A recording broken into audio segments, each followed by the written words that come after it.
마가복음 11장 15절부터 18절까지 말씀. 그들이 예루살렘에 들어가시니라. 예수께서 성전에 들어가사 성전 안에서 매매하는 자를 내쫓으시며 돈 바꾸는 자들의 상과 비둘기 파는 자의 의자를 둘러 엎으시며 아무나 물건을 가지고 성전 안으로 지나다님을 허락하지 아니하시고 이에 가르쳐 이르시되 기록된 바 내 집은 만민이 기도하는 집이라 칭함을 받으리라고 하지 아니하였느냐. 너희는 강도의 소굴을 만들었도다 하시매 대제사장들과 서기관들이 듣고 예수를 어떻게 죽일까 하고 꾀하니 이는 무리가 다 그의 교훈을 놀랍게 여김으로 그를 두려워함이러라. 아멘. 예수님께서 고난주간 한 주간 동안 예루살렘 성 안에 들어오셔서 하신 인들과 또 주신 말씀들을 이제 한 주간 동안 나누려고 하는데요. 첫 번째 주님이 예루살렘 성 안에 들어오셔서 하신 일은 하나님의 성전을 정결하게 하신 것이었습니다. 할렐루야. 성전을 왜 정결하게 해야 되느냐 하면은 여러분 성전이 성도들을 정결하게 해야 됩니까? 성도가 성전을 정결하게 해야 됩니까? 어떻습니까? 성전이 거룩하여서 여기 들어오는 어떤 사람도 와서 기도하고 은혜 받고 그래야 되잖아요. 그렇지 않습니까? 예. 그렇잖아요. 그런데 문제는 이 성전이 이렇게 신앙 안에서 살다가 오랫동안 종교적인 관습에 치우쳐 살다 보니까 신앙이 사라져버리고 종교인이 되어버린 겁니다. 예루살렘 사람들이. 따라합시다. 신앙인이 됩시다. 종교인이 되지 맙시다. 종교적인 생활을 이렇게 하다 보니까 종교적인 의식을 치르는 곳으로 성전이 이렇게 바뀌어져 버리는 그런 현상들이 생겨나게 되었습니다. 그러다가 오는 사람들의 편의를 위해서 여러 가지 것들이 이루어지게 되었는데 성전 안에서 장사하고 매매하고 하는 그런 일들이 막 일어나게 되었습니다. 왜 성전 안에서 돈을 바꾸는 일이 일어났냐 하면요. 유대인의 동전이 있어요. 유대인의 동전이 있고 헬라의 동전이 있고 여러 나라의 동전이 있습니다. 근데 처음에는 성전에 올라올 때 다 자기 돈, 성전에 성전세를 내야 되거든요. 세겔이라고 하는 성전세를 내야 됩니다. 그런데 그게 로마의 돈은 데나리온이라고요. 데나리온을 들고 와서 세겔로 바꿔야 되는 거예요. 근데 세겔이라는 돈은 유대나라가 멸망을 당하고 난 뒤에 아무데도 사용되지 않고 오직 성전 안에서만 사용되는 거예요. 그래서 시장에서는 데나리온을 사용하고 성전 안에만 들어가면 세겔을 사용해야 되는 겁니다. 저 재법권 지역처럼 돈도 다른 돈을 사용하는 그런 형세가 되었어요. 가끔씩 이렇게 주일 헌금 안에 우리 교회는 그런 게 덜한데 서울에 있을 때 보니까 헌금이 이렇게 들어오는데 헌금 속에 중국 돈도 들어오고 일본 돈도 들어오고 달러도 이렇게 들어옵니다. 달러 같은 거는 쉽게 교환이 되고 그런데 다른 나라 돈들이 들어오면은 이거 밖으로 은행까지 쫓아가야 되나 고민이 참 많이 될 때가 있어요. 그게 큰 돈도 아닌데 이게 성전 안에서만 통용되는 돈이 있는 거예요. 그 돈 가지고 제사장들은 또 바깥에는 돈을 또 바꾸어서 또 쓰고 그러는 겁니다. 이게 성전 안에서만 돈이 회전하다 보니까 돈을 바꾸어주는 사람, 환전상이 성전에 필요해졌습니다. 그리고 양을 자기 집에서 끌고 와서 자기 집에 기르는 양 중에서 제일 깨끗한 양, 좋은 양을 끌고 와가지고 하나님께 예물로 이렇게 드렸는데 제사장들이 보고서 이렇게 검사를 하는 거예요. 머리끝부터 꼬리끝까지 이렇게 발끝까지 검사를 해보고서 흠이 나 있다든지 뭐 티가 있다든지 털이 까만색이 끼어 있다든지 이러면은 빠꾸를 먹입니다. 빠꾸를 먹여요. 흠이 없는 양이어야 된다 해죠. 왜 흠이 없는 양이어야 됩니까? 흠은 죄를 상징해요. 그래서 흠없는 양 예수 그리스도여야 된다. 이런 것을 상징하는 것이죠. 근데 어쨌든 이 빠꾸를 먹는 양이 생기니까 이게 집에서 양을 끌고 오는 것도 힘들고, 그리고 이스라엘 나라가 바벨론에 멸망당하고 난 뒤부터 유대인들이 전 세계에 흩어져 있다 보니까 유월절 절기 때는 전 세계에서 옵니다. 그러면 저 로마에서부터 양을 끌고 와야 됩니까? 그게 너무 힘들잖아요. 그래서 예루살렘에 와서 양을 사서 제물로 드려야 되는데, 그러다 보니까 성전에서 기르는 양들을 따로 관리하는 그런 운동이, 그런 일들이 이제 일어나게 된 겁니다. 성전에서 기르는 양들을 따로 관리하고 그 양들을 이제 돈만 가지고 와서 성전 안에서 팔고 사고 하게 되는 거예요. 근데 이게 돈이 끼니까 이 자리세가 있고, 자리세가 끼니까 그것을 조정하고 하면서 이문을 챙기는 사람들이 등장합니다. 그리고 이 산지에 와서 사면은, 여기 와서 사면은 집에서 사는 것보다 비쌀까요? 쌀까요? 비싸게 받는 거죠. 정당한 가격보다 비싼 값을 치릅니다. 그래서 집에서 양을 가지고 온 사람들은 제사장이 퇴짜를 놔버리는 거예요. 퇴짜를 놔버리고 여기에서만 양을 사야 되는 그런 일들이 막 일어나게 된 겁니다. 교회가 개혁의 대상이 될 만합니까? 안 합니까? 이 정도 급 되면은 개혁의 대상이 될 만하잖아요. 그런데 게다가 이렇게 하려고 하면 공간이 필요하지 않습니까? 성전 안에 공간이 필요한데, 솔로몬이 성전을 지을 때, 스룹바벨이 성전을 지을 때 이런 공간을 만든 적이 없어요. 무슨 공간을 내어줘야 되는데 어떤 공간을 내어줬냐 하면은, 성전에는 성소가 있고 지성소가 있고 뜰이 있습니다. 그런데 그 성소는 그렇게 되어 있지만은 성전을 지을 때는 여러 개의 뜰들을 두는 거예요. 그래서 여인들만 들어가는 뜰이 있고, 그 다음에 이방인들이 들어가는 뜰이 있고, 이렇게 여러 개의 뜰을 뒀어요. 그런데 그 중에서 이방인들을 위한 뜰, 그거는 뭐 가물에 콩 닫듯이 이방인이 오잖아요. 이방인이 늘 옵니까?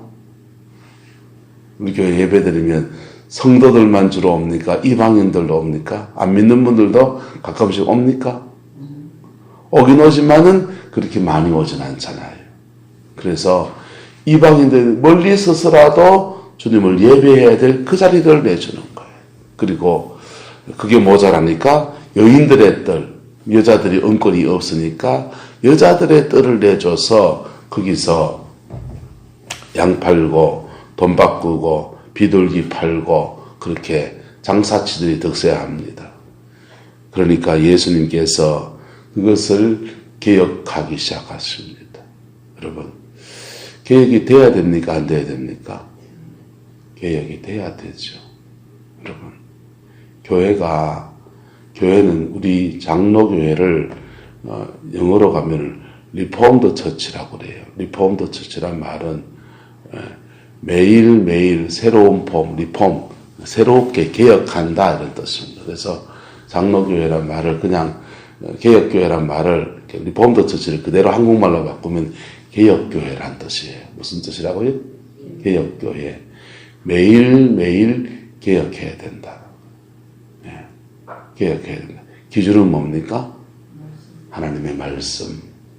그리고 하나님의 뜻 앞에 모델이 있다면은, 교회의 모델이 있다면 초대교회를 기준 삼아서 그렇게 매일매일 개혁하지 않으면 자기도 모르는 사이에 이게 편의주의로 된 거란 말이에요. 맞아요? 안 맞아요? 하다머리가 됐지 이게 의도적으로 하려고 그렇게 됐습니까?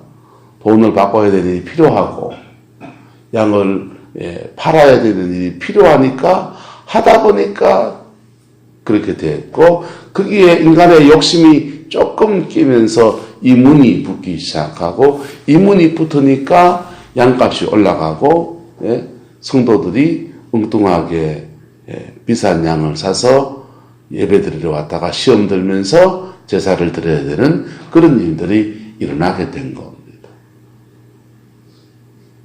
편의주의와 또 그게 인간이 가지고 얄팍한 그런 인문들이 끼면서 그게 이렇게 변질되어진 겁니다. 그러면 타락한 인간 속성을 가지고 있는 저와 여러분들은 누구나 다 변질될 수 있다 없다? 변질될 수 있죠. 누구나 다 변질될 수 있습니다. 하나님의 교회가 개혁되어야 하는 것입니다. 매일매일 개혁되어야 되고 1년마다 개혁되어야 되고요. 6개월마다 교육되어야 되고요. 몇 년마다 개혁되어야 돼요. 그렇지 않으면 고인물이 썩는다고 교회도 별 수 없이 변질되어지는 겁니다. 변질되어지는 겁니다. 이게 교회 자체에서 개혁이 아니라면 세상이 교회를 향해서 아우성입니다. 세상의 교회를 향해서 PD 수습 이런 데서 교회 막 까잖아요. 세상의 교회를 향해서 아우성입니다. 그런데 이 건물이 개혁될 게 아니고 정말 개혁될 것은 우리 속이라고 생각합니다. 할렐루야. 우리 속에 하나님의 진정한 성전이 세워져야 되는 진정한 성전이. 여러분, 이 건물이 왜 필요합니까? 우리 여기서 예배하고 기도하고 주님을 섬기면서 우리 안에 진정한 성전이 세워져야 되는 것. 주님은 말씀하십니다. 이 성전을 헐어라. 내가 사거리에 다시 일으키겠다. 여러분, 주님은 보이는 그 선물 성전을 헐라고 하는데 누구를 죽이는 거 말하는 겁니까? 당신을 죽이는 걸 말하는 거예요. 왜요? 진정한 성전은 예수님 당시에 예수 그리스도 한 분밖에 없는 겁니다. 왜요? 거룩하신 성령이 그 안에 거하시고 죄가 없어서 거룩하신 성령이 그 안에 거하시고 거룩하신 제물이 되어서 십자가에 매어 달릴 분, 그분 바로 예수님이지 않습니까? 그리고 3일 만에 살아나셔서 다시 성전으로서 역사를 하시고 그리고는요 오순절날 되어서 모든 성도들에게 성령을 부어주셔서 성령 안에서 저와 여러분들을 성전되게 하시는 분, 할렐루야. 그분이 바로 예수 그리스도입니다. 그래서 성령이 그에게 확 임할 때 우리 속에서 터지는 일이 뭐냐 하면 깊은 회개예요. 깊은 회개예요. 박연윤 장로님의 간증을 듣다 보니까 이런 얘기를 합니다. 직원이 한 명, 함께 일하는 직원이 이렇게 가정사정 때문에 사표를 내고 나가버렸습니다. 그 자리에 꼭 사람을 충원해야 되기 때문에 법무부에 사람을 빨리 충원해 달라고 청원을 넣어놓고 작전 기도를 합니다. 주님, 내가 이 청송감호소에 와서 이 재소자들을 위해서 복음으로 세워가는 그 일들을 감당해 가는데 함께 동력할 진실한 그리스도인을 정말 신앙이 좋은 사람을 보내주십시오. 그래서 이 감호소 안에 있는 어려운 사람들 정말 신앙 안에 세워가기를 소망합니다. 기도하는데 이분이 금식 기도하면서까지 기도하시는 거예요. 그런데요, 정말 발령이 되어 왔습니다. 덩치가 이만한 사람이 왔습니다. 그리고 이력을 보니까 해동, 금도 몇 단이고 뭐 무술도 막 하고 이런 분이 와는 거예요. 근데 종교란을 보니까 원불교예요. 박효진 장로님이 하나님 진실한 그리스도인을 보내달라고 했는데 웬 원불교입니까? 하면서 마음에 실망도 되고 그래서 이 사람 전도해서 같이 일해봐야 되겠다 싶어서 전도하려고 마음먹었는데 같이 이렇게 얘기 나누다 보니까 전도할 대상자 정도가 아닌 겁니다.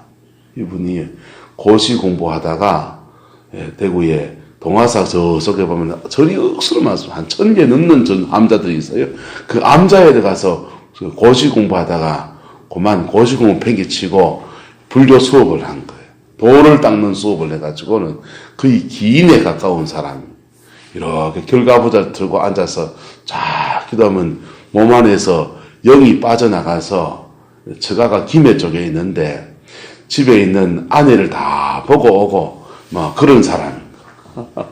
그러니까 이거는 내가 전도할 사람이 도대체 아니구나. 하나님이 왜 이런 사람을 보내주셨노 하면서 포기해버리고 그냥 이제 자기 혼자 내 혼자 일이니까 내가 해야 되겠다. 그 복음을 전하며 그렇게 보냅니다. 그런데 1년을 지나고 난 뒤에 이 정주임이라는 사람이 박효진 장로님한테 부부가 집에 찾아온 겁니다. 와서 박효진 과장님, 저희를 계장님 교회로 인도를 좀 해주십시오. 그래가지고는요 교회를 나옵니다. 교회를 이렇게 나오는데 이 웬일인가? 교회를 전혀 안 나오는 사람이 어떻게 교회를 다 나오는가? 6개월을 같이 교회를 나오는 거예요. 교회를 나와가지고 묻습니다. 장로님, 그래 교회 생활을 잘 하려면은 뭘 해야 됩니까? 그러니까 몇 가지 권한. 새벽기도 빠지지 말고 주일 청소 잘하고 11조 생활하고 3가지를 명령을 합니다. 세 가지 얘기하니까 그 3가지를 지키면서 이 정주임이 6개월을 보내는 거예요. 6개월을 보내는데 이제 박효준 장로님이 어느 날 이제 기도원에 가서 기도하러 가는데 같이 따라갔다가 기도하고는 밤늦게 와서 본교에 와서 새벽기도 마칠 때까지 기도하다가 성령의 불을 받은 거예요. 성령의 불을 받았는데 성령의 불을 받으면 어떻습니까? 그 안에서 뭐가 터져요? 회개가 확 일어나면서 성령의 불을 받는 거예요. 근데요, 이 정주임이 그리고 불 받고 난 뒤에 고백을 합니다. 교회를 나오게 된 동기가 왜 나왔는가 하면은 박효준 장로님하고 이래 와가지고 같이 근무를 해보니까 이상하게 이 사무실에 들어오면 자꾸 자기의 기가 눌리더라는 거예요. 정주임이 기가 자꾸 눌리더라는 거예요. 아이고, 내가 정신수양을 요즘 내가 조금 등한히 했는가. 그래서 한겨울에 그 연못에 얼음을 깨가지고 찬물을 뒤집어 쓰고 그리고 칼을 뽑아다가 산 위에 올라가서 솔방울을 치면서 해동 검도를 수련하고 그냥 맨몸으로 으악 이러고 그랬는데도 또 더 눌리더라는 거예요. 1년을 그렇게 눌려가지고는 아이고, 도대체 이 박주임, 박회장하고는 같이 근무를 못하겠다가 내가 사표를 내든지 무슨 수를 해야 되겠다고 아내한테 그 얘기를 하니까 아내가 그러더라는 거예요. 여보, 당신이 앵간히 수도한 사람이 아닌데 그 박회장보다 기가 눌리는 것은 박회장이 뭐 특별한 정신수양을 하는 게 그런 거니까 당신이 그만 박회장한테 한 수를 배워라. 한 수를 배우면 그 박회장이 기까지 같이 더하면 당신은 기공의 최고가 안 되겠냐. 그러니까 그 말에 솔깃해가지고 이 기를 받으려고 교회를 온 겁니다. 시키는 대로 기를 받으려고 새벽기도 오고, 기를 받으려고 주일 예배 드리고, 기를 받으려고 11조 생활하고. 그런데 그분은 그런 의도로 왔는데 성령이 그 영혼을 확 사로잡을 때 그가 가지고 있는 모든 열망, 야망 다 터져. 통곡하고 회개하면서 예수의 사람이 되어진 거예요. 할렐루야. 자, 성령이 우리 안에 오실 때 우리 안에 있는 죄성들을 쫓아냅니다. 돈 좋아하는 마음, 이런저런 사택한 온갖 생각들을 불사시르면서 뭘 만드시느냐. 기도하는 집을 회복시키시는 것처럼 기도의 사람이 되게 하시고 하나님과 교통하는 사람으로 저와 여러분들을 회복시키신 줄 믿습니다.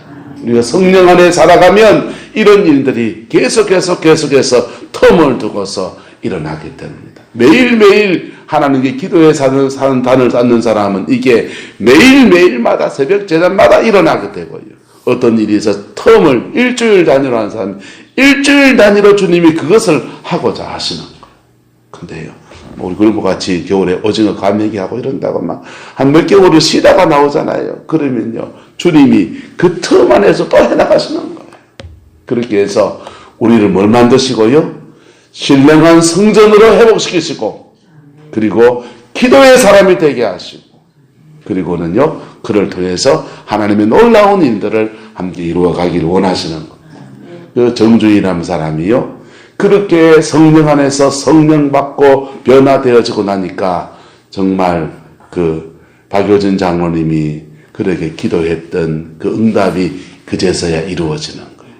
진실한 그리스도인 보내주셔서 이 억세고 흉악범들이 있는 중범자들이 있는 청송감호소에 복음의 나팔을 제대로 울리게 하옵소서 했는데 정말 신실한 동력자가 온 거예요. 그래서 이분이요 그렇게 기도하면서 은사가 다 열려가지고요 막 억세고 뻗대고 폐악을 지키는 중범자가 막 그러고 박 계장이 더 가가지고 정 계장이 정주임이 더 가가지고 속닥속닥 한 말 너는 지금 안 들킨 강도권이 2건 더 있네.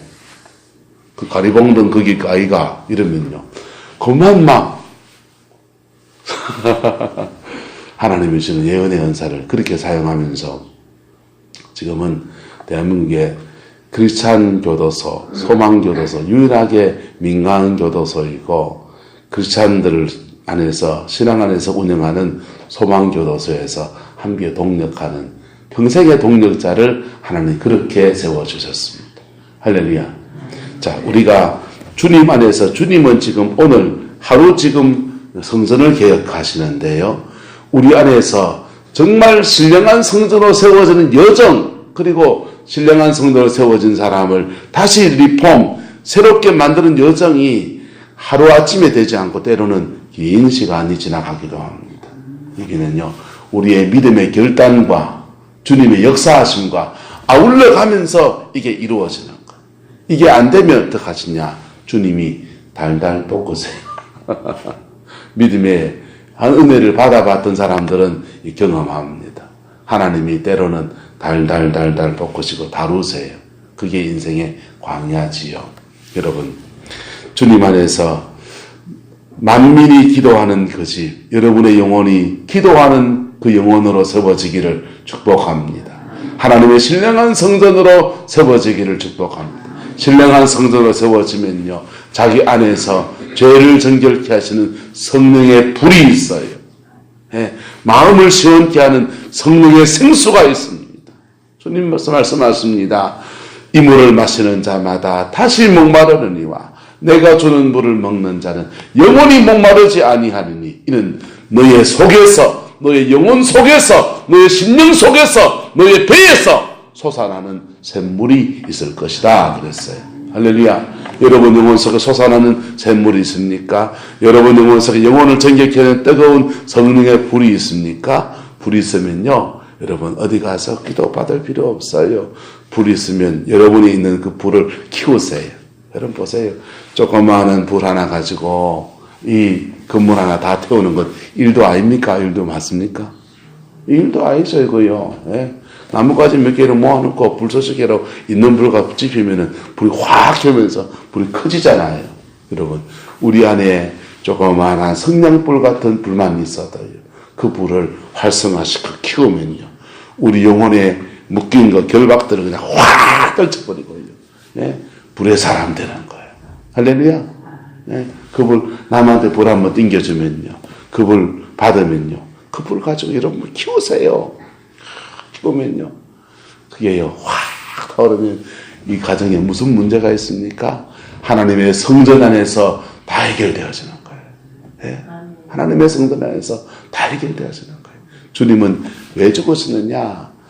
보이는 성전을 헐고 보이지 않는 성전을 지으시려고 십자가에 죽으셨습니다. 이 보이는 성전 왜 아름답게 해야 됩니까? 보이지 않는 성전 이거 세워지는데 예? 이게 더 중요하고 이게 세워지는데 필요하기 때문에 성전을 짓고 그러는 것이죠. 이 보이지 않는 성전이 없는데 이 건물이 무슨 소용이 있습니까? 여러분 유럽의 교회들이요 몇천 년을 지내온 그 아름다운 교회들이요 다 지금은 거의 박물관이 되어버렸습니다. 왜? 보이지 않는 성전이 없으니까. 보이는 성전이 건물이 필요가 없고 그 건물을 관리하는 돈 만드니까 그게 박물관으로 바뀌고 심지어는 술집으로 바뀌고 또 심지어는요 이슬람에 팔려가지고요 십자가 떼고 초성달 달아놨고 이슬람 해교 사원이 돼버리고요. 보이지 않는 성전이 없기 때문에 그런 일들이 일어나는 거예요. 교회는 뭘 해야 되느냐? 교회는 건물로 지어야 되고 뭐도 해야 되지만은요, 보이지 않는 성전을 사람들의 심령 속에 세워줘야 돼요. 그건요, 그리스도의 보혈의 능력 안에서만 이루어지는 것입니다. 보이지 않는 성전이 세워진 사람들은요, 날마다 자기의 성전을 가꾸어야 돼요. 날마다 자기 영혼의 성전을 정결하게 해야 됩니다. 그럴 때 기도가 살아있게 되고요. 그럴 때 모든 아픔도 눈물도 그 성전 안에서 스스로 주님이 치료하시는 은혜를 입게 되어지는 겁니다. 그 복을 함께 이루어가는 저와 여러분 되시기를 예수 이름으로 축복합니다. 이 고난을 중환을 지나면서 저와 여러분 안에 신령한 성전이 올곧게 세워지는 그 복이 있기를 예수 이름으로 축복합니다. 기도하겠습니다. 사랑과 은혜가 많으신 아버지 하나님, 성전을 정결케 하시는 주님의 손길과 주님의 그 마음을 우리가, 아버지 아파하는 주님의 마음을 우리가 느낍니다. 우리를 정결케 하시고 우리를 온전케 하시고 날마다 우리를 새롭게 하시는 그 주님의 역사를 기대합니다. 오늘도 주의 성령으로 임하여 주셔서 정결함과 깨끗함과 온전함으로 하나님의 신령한 성전 되어지게 축복하여 주옵소서. 여호와께서 함께해 주시기 원합니다. 예수님의 이름으로 축복하며 기도드리옵나이다. 아멘. 하늘에 계신 우리 아버지, 아버지의 이름을 거룩하게 하시며 아버지의 나라가 오게 하시며 아버지의 뜻이 하늘에서와 같이 땅에서도 이루어지게 하소서. 오늘 우리에게 일용할 양식을 주시고 우리가 우리에게 잘못한 사람을 용서하여 준 것 같이 우리 죄를 용서하여 주시고 우리를 시험에 빠지지 않게 하시고 악에서 구하소서. 나라와 권능과 영광이 영원히 아버지의 것입니다. 아멘.